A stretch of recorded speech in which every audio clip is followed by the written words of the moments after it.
Movement Young Adults, what is going on? Pastor Timothy here, and we are going to have another incredible podcast, incredible conversation. But before we go any further, I have two special guests with me. Can you please introduce yourselves? Hi, guys. My name is Izzy. You may have seen me in my previous podcast. This is my beautiful girlfriend, Aleiya, in case you guys were wondering. Come on, somebody. Listen, I got to tell you about this black queen right here. She is a business owner, entrepreneur. I bought one of her cheesecakes, absolutely incredible. Can you give us information about your business and where they can get in contact? Absolutely. So it's Lily's Cakes and More. So that's L-E-E twice, and that's Cakes and More. Instagram and Facebook, I have lots of pictures posted of the treats that I made so far. So if you guys are interested in buying or purchasing any baked goods or treats, let me know. There you go. I want to encourage you to make sure you holler at her, check the business out. And y'all know this. Y'all know we ain't looking for discounts.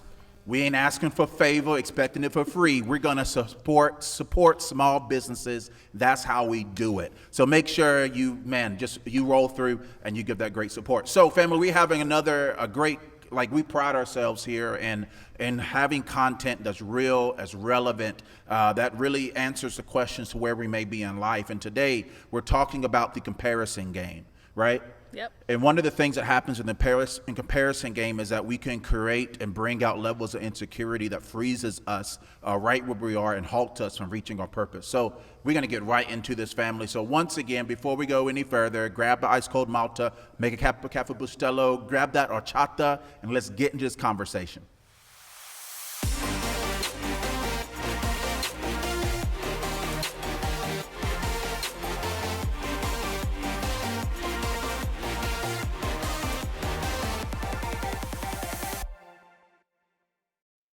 So why do y'all think the comparison game is so dangerous?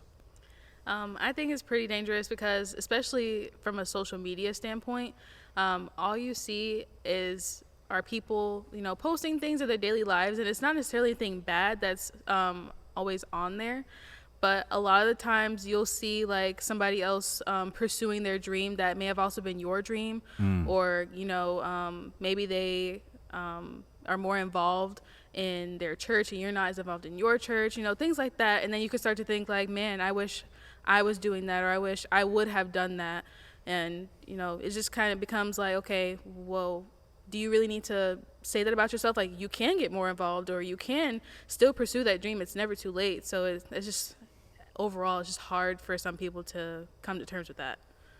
So I think, and we got to remember too, and sometimes it's hard to do, right? We can get sucked into this reality that social media is the real world. Absolutely. Right? Like you'll see these pictures of parents posting all the best on their kids, right? They're like picture perfect. And you see this one picture, it's incredible, but they don't tell you that it took 3,000 of the pictures. The daughter about ripped the hair out the son, and it's buck wild. And so what we're easy to do is for us to judge someone's great moment by our own consistent levels of difficulty, right? And thinking that, well, I can never arrive to that place. So, and then we'll bring all these different reasons of why we can't, right? Mm-hmm. Right. What do you think, bro? I'm thinking so when people see pictures like that, where you're talking about when it's like a perfect family or whatnot, or if it's like a perfect scene or like a perfect getaway, everyone sees that 3-second image that it captured. It didn't see like the 15-minute process that it took to get that 3-second image. And I feel like people don't understand, to get that picture perfect image, it might have taken some hard work to get to that 3-second image.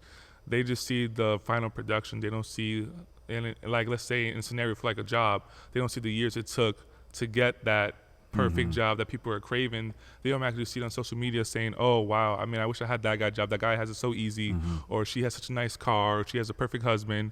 But you don't know what they went through to get that nice car, to get like a perfect husband, so to speak, to get a nice job. They could have spent 20 years in their past doing stuff, working hard, slaving away, like getting behind on bills just to try to achieve their one goal. And you're sitting here at home complaining about it because you don't have the drive to do it, but you have the drive to look at someone else's picture and complain about it, which is, we can't do that. We can't just keep sitting back and looking at people's pictures or people's lives and comparing ourselves to them without us actively trying to do anything against it, in my opinion. So Come on, somebody. I think there need to be applaud right there. I'll Right. try to, there we go. And so there's a Bible verse, right? And it talks about, it's the whole Ten Commandments thing, right? And one of them is talk about thou shalt not covet, right? And what I think that, because I was thinking about the comparison game, like coveting one's wife and stuff like that, right? And so just coveting in general. And I think there's a difference between saying, hey, I want to be you versus I want to be like you. True. Right? Because there are people in our lives that are there to be inspirations, right? There's people that characteristics, there's achievements that I want to be like, Right. knowing that I can't be you. Right? And so, and that's what I think, sis, that you were mentioning about just that comparison game and those insecurities. Why do you think it's important in life for you to be you and to recognize your own individual greatness? Well, first off, God made all of us individually. He did not make us to be the same for a reason. Come on. Because everybody has their own purpose in life. So if you're comparing yourself to someone else's purpose, like, well, that's not yours. So why are you comparing yourself to what God has for you? Like, I feel like some people take for granted their purpose. Like, if you're, say that you are a social worker, but somebody else, like you see somebody else on social media who is a fashion designer, and it's like, well, you're here helping children every day, getting them out of terrible situations, and that person is designing clothes. Like, that's for them. They're designing clothes because that's what God has called them to do. Come on. To share their, life experiences or spread their message while you are social working. You are saving lives literally every day, and that's what your purpose is. So I feel like we should be more grateful of the specific purpose that God has placed in our lives.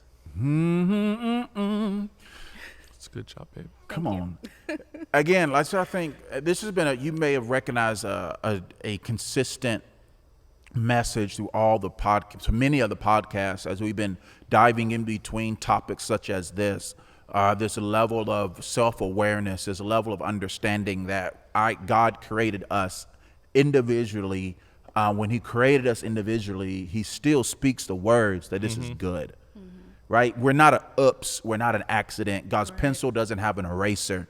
Family, he sees us as good. Yeah. Right? And the image of God. But it's crazy how at the same time that God can call us good, we will look in the mirror and call ourselves worthless. Right. That's true. I think it's all about knowing your worth, so to speak. I think it would be said like someone can have the most, let's say, perfect home to go back to, perfect parents, but if it's stuck in their mindset that they don't like how their life is, or they don't like there's something wrong with it, they could see their perfect life, so to speak, and just look at it as trash. Or they could say or someone, let's say someone who works out a lot, they could have jacked muscles, six-pack, but if they look at themselves in the mirror and see that they think they're fat, then they could work out for the rest of their lives, but it won't make a difference because in their mind they're still fat. They're still that chubby kid like in 5th grade who got picked on and bullied, and that's where I feel like insecurities grow, is from their past.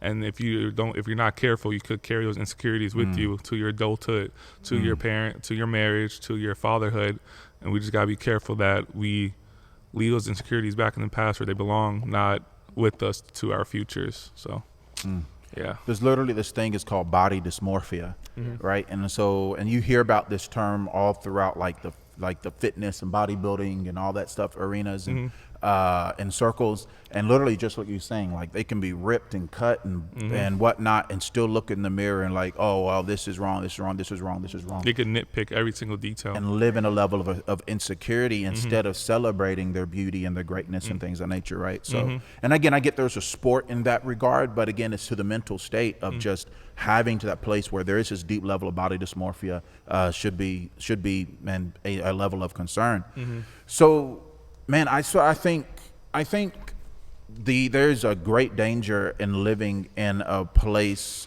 of insecurity in the comparison game, because I feel it is easy to put our entire life on park and we never start something. Right. And so I'm infatuated by entrepreneurs, businesses, people starting things. I do believe there's typically something in all of us that we possibly could make a living off of, make some money off of, and things of that nature. And how many times you hear people talking about where they're gonna do, and they could keep pushing things off. Sis, I want to ask you, in this, how did you, or did you have an issue overcoming the fears of starting when you started Lily's, or how did you navigate through all that? So honestly, I'm not sure how, the thought process was as far as starting the actual business. But I do remember that I finished baking school and I said, I love making cakes. I want to actually do this for a living. And have a storefront, but you have to start somewhere. So obviously I can't go purchase a storefront right now unless I have a wealthy amount of money. So I'm like, well, I have to start somewhere. So starting small, baking outside of your home is where, that's where I started anyways. So from there, I just kind of thought, okay, people are liking what I'm making. Okay, let me do a little bit more here. Let me get business cards to try and put it out there more. Let me try to sell at this farmer's market. And you don't know what opportunities you have until you actually put yourself out there to try it. That's right. And I think that's a lot of where the insecurities come in. People get nervous about, well, how do I know I'm going to make it? Or, maybe my stuff is not good enough to be, displayed out here in this, this facility. But how would you know? You're putting a damper on yourself when, God's like, no, go do it, go do it, go do it. And you're like, no, I'm not really sure. You listen to other people tell you can't do it more than that's another story. But, if you're listening to other people say you can't do it and you're doubting yourself, you're never going to get anywhere. So you have to push forward. And I think that's where fear comes into play as well. But you have to push forward and pursue what is so strongly on your heart. It may not be baking like mine is, but, that's what I told myself. I was like, I think what I do is good. And I've had other people tell me, your stuff is great. So why not pursue that? And why not push it out there more if that's your dream? Anything to add to that? I would probably say, I think if you think you're not good at something or you're not going to be great at something, eventually you're going to end up failing because of your whole mindset. If you're going to start off right from the bat, let's say if you're not a baker, if you want to start like a design store, something like that, you want to make clothes like Aaliyah was talking about.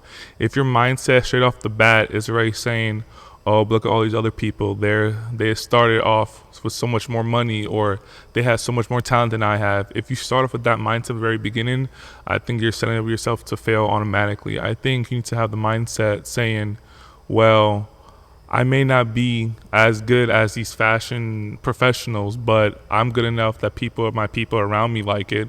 My family likes it. My friend likes these clothes.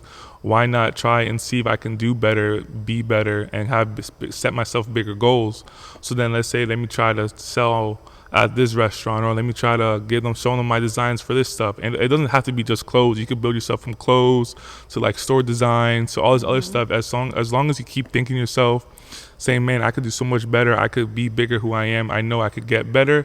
As long as you that, I think you're automatically a step ahead of everyone else who thinks they're not as good as they should. You just had to think you're better than pretty much everyone else. And then as long as you think you're better, I feel like you can do great things. So there has to be a level of confidence that we have. And so confidence is not the same thing as arrogance, right? Mm-hmm. Right. You're not talking about being like you think you're a better person or whatever, but you have to have confidence in your what own you're abilities, doing, in your own self. Things of nature, right? And I just feel like there's so many people who stop before they even start, right? And we excuse so much due to the comparison game and the insecurities that's birthed from it. So instead of looking for people as inspirations to start, we look at them as permission to quit. And that's a dangerous thing to do, Absolutely. right? And so like I think of like there's no, to me, sis, like again, I tasted the cheesecake, and I saw the 8,000 things you can do. I taste the whipped coffee. Ooh, fam. And like, oh, give me that whipped coffee with a concha. You ever had a concha before? I haven't. Oh my gosh, it's know a what that Mexican is. sweet bread that you can eat with coffee. Oh, I had that. Monty, you gave it to like, me. oh my gosh, That it's stuff is amazing, good. right? And I can only imagine that with the whipped coffee with the concha. Oh, it'll be fire combo. But like I've experienced, man, the craft of your art, cooking, right? And I mean, I because I heard it and I saw about it, I wanted myself to make an investment, a transaction for it, right? I put so again, making money and things of nature off of your business and your dreams. And I just feel like, man, there's so many people who shoots themselves in the foot because they're looking at someone else's success as the permission for them never even to try, rather than them being inspiration to start. And so, like, I think of this Bible verse, your fam, and Jesus says, like, Jesus sets a super high standard for us to live as Christians, right? There's a portion of scripture that says, he says, "Be perfect as I am perfect," right? That's impossible. Yeah. He set to set the standard of perfection is something that none of us will reach, Never achieve. right? So, but we can't look at that as the permission not to try. Look at it as But- motivation yes, to get right? there. Exactly. The motivation to start, right? What's that saying? Shoot for the moon, even if you miss, you'll end up on the stars. Yeah. Right. And so it's the pursuit of that perfection that perfects us, right? And so, Right. man, there's a lot of people probably watching these podcasts, right, or listening to this podcast, because again, I want to encourage you, whether you're watching on YouTube, we also have our podcast on Spotify. Make sure you check it out. Or if you're listening on Spotify, make sure you check out our YouTube channel at the Movementfla. Right? There's people watching these podcasts, and they're like, man, well, I can't do this because I can't start because someone in my family told me it's never been done before. Or here, this is what gets me. Not only it's never been done before, but somebody in their life or in their circle will say, well, I tried it and it didn't work. So then they create the standard of impossibility rather than simply saying, I tried it, it just didn't work out for me. Right. How do you navigate through stuff like that? I think when someone says that they tried it and it's impossible to do, I feel like for me personally, that'd be my motivation to say, well, if you think it's impossible, I'm gonna use that motivation to make it possible. I'm gonna say, well, okay, it was impossible for you, but for me, I'm gonna have the confidence, my own ability. I'm gonna step up and say, well, it may be possible for you, maybe possible for my family, or maybe possible for my friends. But if it's my passion, I'm gonna work extra hard to make sure it's possible for me and myself. Exactly. And like how you're talking about with, if someone in your family says, oh, it's never been done. So what? If it's never been done, shouldn't that give you more motivation to get it done in your own family? That should give you more motivation to do something. Like, let's say if no one graduated at high school in your whole entire family, and then you're the first one, senior in your family in high school. That's not your excuse to all of a sudden get cold feet and just stop what you're doing and just skip every single day and fail. That should be motivation. Hey, no one else in my family has graduated high school. I'm about to be the first person to graduate high school in my family. That should give you the push. It's like, man, I'm like carving a new way for my family, to my sons, my daughters. Let them know, hey, my family never finished high school, but I did. And I know my parents, their parents will be proud of them. My future kids will be proud of me because I pushed forward and used their past as motivation to push me forward into a better future. So. Come on, sis. Come on. Got anything to add to that, sis? Yeah. So when people say like, oh, it's especially the things like it's never been done before, it didn't work for me, or it didn't work like it didn't work for me personally. I feel like people use, like you said, they use that to say, oh, well, now I can't do that because it didn't work for them. They're not you. And what they did in their business or trying to start it is not the same thing that you are necessarily going to do. You may have a whole different viewpoint that would work for you that didn't work for them. And I feel like people are so scared to just get outside of that comfort zone and be like, well, I'm going to do it my way because this is the way that worked. And also, that person may not have had God in their life to help them pursue what they're trying to do. All right now. So knowing that you have God in your life and you can pray about it also should make it even better for you to even start the process of getting your business done. Yeah, fam. Like I said, what we're talking about encompasses so much, right? Whether it's a business, right? Starting something from scratch, like in my sister here. Whether it's going to school, man, starting a job. This could obtain. What's the right word? This could be relevant. Let me use that word. This could be relevant to many things in life. But this comparison game is mad dangerous. So I want to ask you to give us, like we've been saying, I want you to do a level of introspection, a level of an inward journey. Have you been looking at people's success as your permission not to try, or your inspiration to start? If you have looked at their success, saw the level of excellence, and it motivated you to quit, fam, check yourself. Because there's purpose in all of us. And I don't want none of us to be like this. There's a story portion of scripture where this man gave multiple amount of talents to people, right? And some used it and one buried it. Yeah, I remember right? that. I don't want none of us Bury to our be talents. the individual who were whatever amount of anything God gave, that we were so fearful that we hid it, we didn't use it, we hoarded it, For we ourselves, buried it, and to do nothing with it, let it die. right? Like I'd rather fail forward. I thought it was funny that we were talking about insecurities, because I remember how what we were talking about before, how I was going to go on trips with you.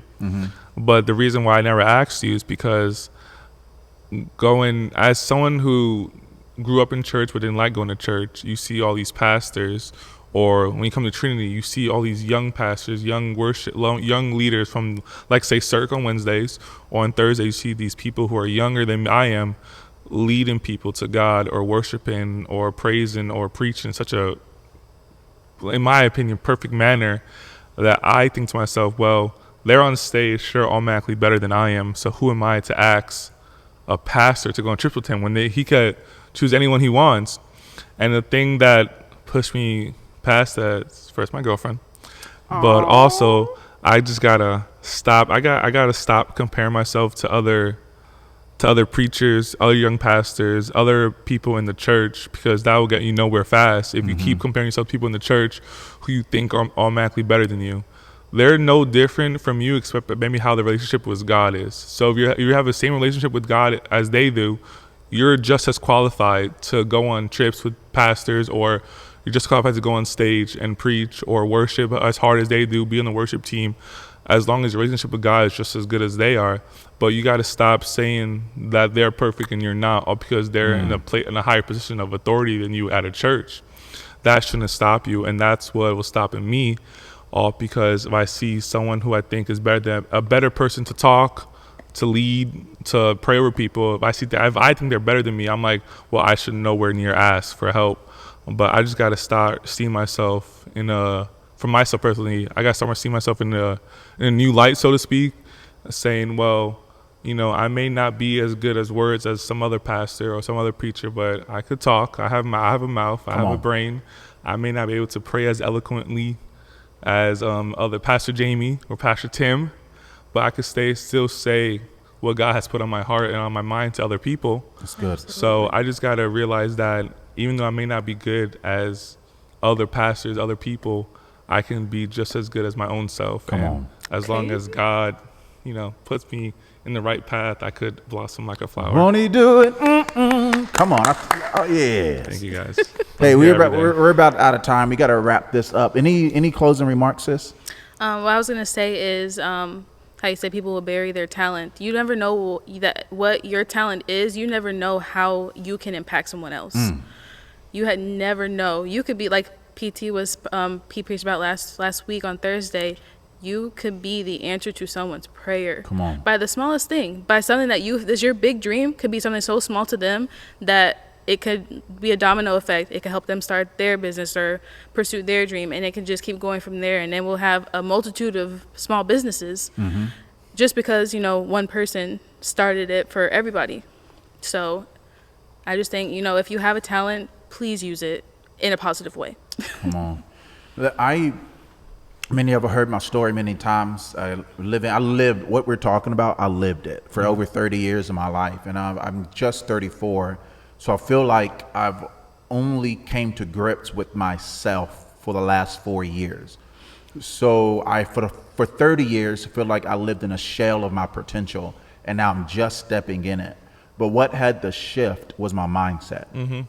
It was not simply how I saw other people, but it was how I saw myself. Because oftentimes I realized that I put an addendum to the things that God said. I put a comma where God put a period. I put a question where God put a exclamation point. You know what I'm saying? Question a lot of things. But when we realize that who we are and whose we are, and that what God put inside of us is for a purpose, is for a reason, family, I think it changes so much. I found myself watching the same video over and over and over again. Times where I need inspiration or I need encouragement, I go back to this speech Tyler Perry did. You know who Tyler Perry is? Yes. Of course. Fam, oh my gosh, like this inspiration to me, and so many levels. Because he started out like homeless in his car. Yes, bro. A dream that people didn't believe in. Man, he slept in his car, homeless. And I remember when I started off on the road preaching the gospel, man, and being an evangelist, and no idea where to go. Slept in my car, ate peanut butter and jelly, and man, slept in rest area, like did all these different things. So I look at his life and like, man, God, if you can do it for him in this aspect, then you can do it for me. And what motivates me watching his life is knowing that his yes to his dreams helped put food on multitude of people's now tables. he owns like a whole entire studio. Literally. And he gives like jobs to so many more people. Absolutely amazing, man. Because he knows where he came from. Right, putting money in people's pockets, giving them ways to succeed. Like, man, so their success has on the their success was birthed from his success. If his dream was the seed, they're eating the fruit. Right. And all it took was time and intention for this seed to grow. And so I keep watching this YouTube video, and I want to encourage you to YouTube it. It's he's got a BET award, and he gets a BET thing. He gets his award, and he talks about building a table, and it's absolutely incredible. And so he's talked about some of the issues going on with like inclusion with the black community and stuff like that, and people of color in the Oscars. And so we talked about building his own table. Then that's where he mentioned about Tyler Perry Studios there in Atlanta, off of a built from used to be a Confederate army base. And so he talked about just the power of building your own table. And I remember, man, God, that's what I want to do. But if we live in our insecurities, if we live in our fears, then we'll just be another person sitting in the back of a pew, living to the Mondays of life, having shoulda, going coulda, through the woulda. motions. I was just thinking about when you said that. Can you imagine if Tyler Perry had never stepped up or said yes Right. to what his calling was? Like all those people that he helped, or those people like we were talking about, like that could be one person's blessing. That could all shut down immediately, but because it took him to say yes to his calling, to what he had a dream about. He had goals set already, what he wanted to do. That's right. It pushed him forward, and now he has blessed so many people already because of his mindset, saying, I'm going to do better than what my family does. I'm going to be doing better than what I was stuck in. And now that I know what I'm stuck in, I'm going to help all these other people who were in the same situation that I was in. Come on. And now he's just helping like millions of people and making great movies. Come on. Awesome. I'm sorry. I know I asked you. Any last thing before we close? No, you're good. Okay. All right. So family, listen, I want to please do me a favor. Subscribe to the YouTube channel. We have a lot more incredible podcasts and videos coming. We are having in-person services here at Trinity Church. The Movement is a young adult ministry here at Trinity Church. Visit our website, www.trinityfla.com. We have service every Thursday at 7 o'clock right here in the sanctuary, Eastern Standard Time. And we are streaming our services on our YouTube channel at TheMovementfla. We understand that we are still in trying times, and we want you to stay connected and join us in service. And we try to make sure it is as inclusive and you feel included as possible. So, family, I'm loving this conversation. I feel like we can talk this forever. You really could. True. So many different layers of the Right. whole conversation. Literally. So one more time for the people in the back, when you look at people in success, don't look at their success as your permission to quit or to not try. Look at their success as inspiration to start and continue. We'll holler at y'all later. Peace.